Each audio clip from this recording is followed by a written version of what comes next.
standing up here. We got the big screen, so it probably means Ravens mailbag. And obviously, guys, this isn't an actual mailbag. Keith and John, this happens on Twitter. They use the hashtag Ravens mailbag, and the tweets are going to pop up. Well, Sonny, let me tell you.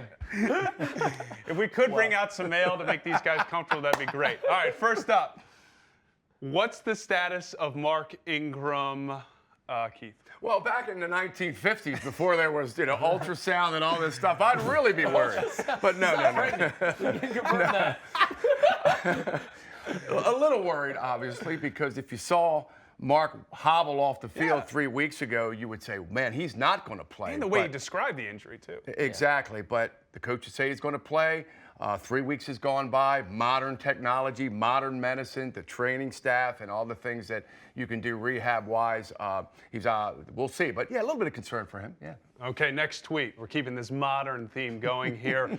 This is a long one. Basically, Ryan Mink, Lamar reached the playoffs last season, but this will be Hollywood and a few other rookies' first playoff experience. How much can we truly expect from them, seeing that they haven't had experience on the big stage? So are the bright lights going to be too big for some playoff first time? Too big for Hollywood? I mean, his name's Hollywood. I'm not too concerned about this, and for the biggest reason being, the Ravens aren't relying on their rookies as much this season. They're relying on the sophomores. This is a bigger storyline last year when you had all those rookies. This year, it's really on those second-year players to step up, and I expect that they will.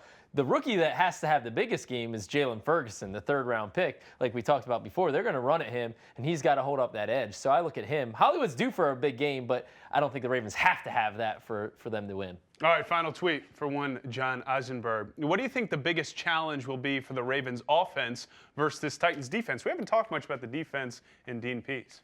Well, it's a Dean Pease defense. I think it finished, if I have my numbers right, 21st in the league in yards allowed. So they give up some stuff, a little higher in points, allowed a little better at that. But what they're best at is forcing turnovers. So I would say, and if you recall Dean's last year here, the Ravens led the league in forcing turnovers. Yeah. So if I'm the Ravens, I'm thinking I'm going to be able to move the ball on this team. I just want to beat myself. I don't want to leave the ball on the ground. I don't want to throw picks, and that would be the biggest concern. Yeah, quick thought. Turnovers are holy grail in any playoff game. You don't turn the ball over, Ravens win. That's what derailed the Ravens last year against the Chargers. They put the ball on the ground 3 times in the first 5 snaps or First something. play of the game or something. Yeah, I mean, so if the Ravens come out, and this goes to the rust factor that we brought up before, I don't expect it to be a problem, but that's one thing to look out for. Yeah, all jokes aside, follow John Eisenberg and Keith Mills on the Twitter machine.